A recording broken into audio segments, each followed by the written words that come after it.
Hello guys, welcome back to another Disney Pixar Cars Diecast review, and today we'll be reviewing Johnny Blamer, the Cars 1 Faux Wheel Drive racer. I've been looking forward to review this guy so much. I have to trundle through some of the other reviews because some of them, I do like those diecasts, but they aren't as interesting to me.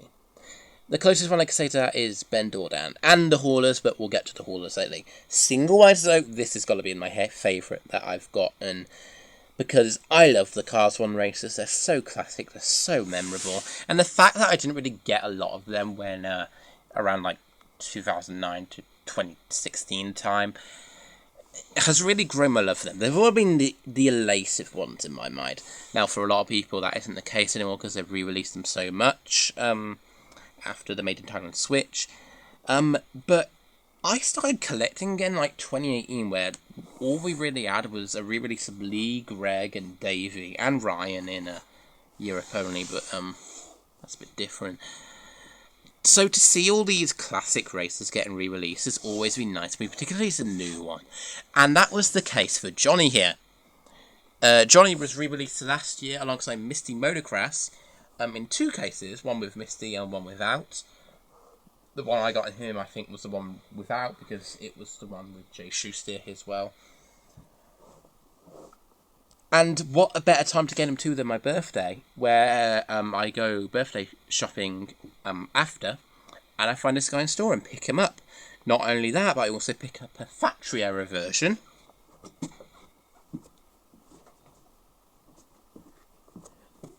with missing teeth and no headlights.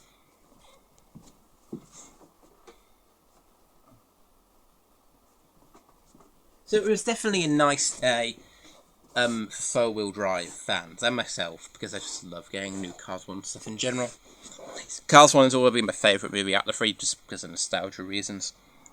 And Cars 2 is kind of tied. I like them all. I like them all equally. But Cars 1 is probably my favourite for nostalgia reasons. Probably Cars 2 for nostalgia reasons too. Like a tie with Cars 1 and Cars 2 to those ones I grew up with. But I definitely think, like, thematically, Cars 1 and Cars 3 are the best. You know, I just don't have not as much of a personal connection with Cars 3 because I didn't grow up with it. If you know what I mean. Still a phenomenal movie though. I still really love it. So, yeah, without further ado, let's get into the review, shall we? So, of course, this is the Thailand re-release of Johnny. Johnny was re-released multiple times in the past. He has the nickname Magnet Face, according to his Meet the Cars bio, which I find very funny. You have his little determined expression there with a 54 and headlights. No grill, which is funny, because in the Meet the Cars bio, it says Johnny Blamer has a grill that other cars simply just love to crash into. Yeah, clearly not. You got the Faux Wheel Drive dirt decals. It's a bit blurry, but I can make it out. I can make it out. It still looks really nice. And something I really love about the Cars 1 race, just this simplicity and charm to their designs. Like, I feel like the Cars 3 stock cars kind of overcomplicate them. And we'll see in a minute where I could bring out Tommy Highbanks. There's just something so simple with the charmers of Johnny Blamer, which makes him my favourite of the three diecasts. Of the three Faux Wheel Drive races. You look at that cartoony forest. It looks so nice, particularly with the white. How it ends with the white.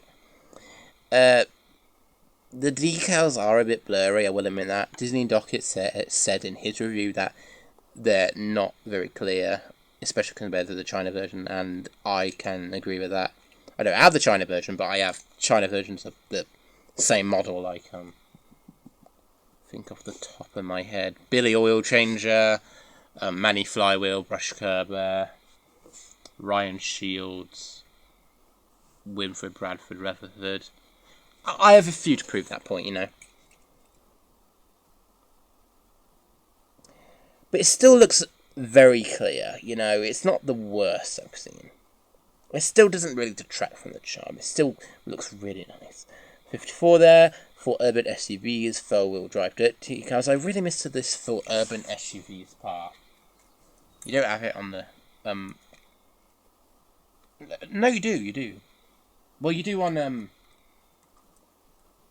Tommy at the side, but I'm getting ahead of myself here. I love the little tyre tracks on his hood, and the Faux Wheel Drive thing at the back here. This side looks so nice. I love how the white contrasts to the blue and the green. It looks so nice. I love this like little decal on the back. It looks so nice.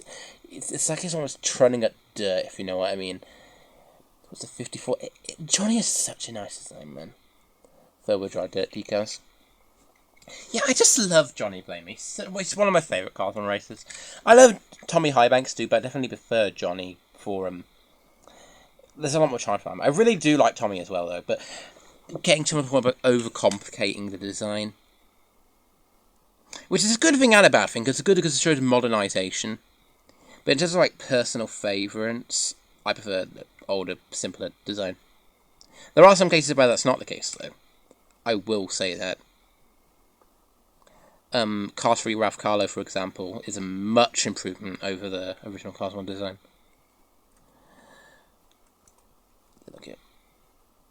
They both are really nice diecasts. They're both really nice. I have reasons to like them both. Johnny's my favourite design-wise, but personal-wise, it's going to be Tommy because he's kind of the reason I got back into collecting. Which is a whole story for another day. And we have Herb as well. Not really a lot to say about Herb Kerbler. It's just generic, I guess. One of the many green and blue next-gens. But I still think he looks cool, you know. And now we have the Faux Wheel Drive family complete.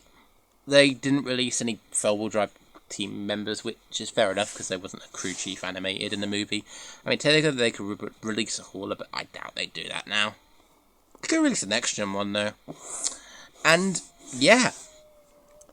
Very nice to have Johnny in my collection. Very nice to complete the Faux Wheel Drive Racer generation.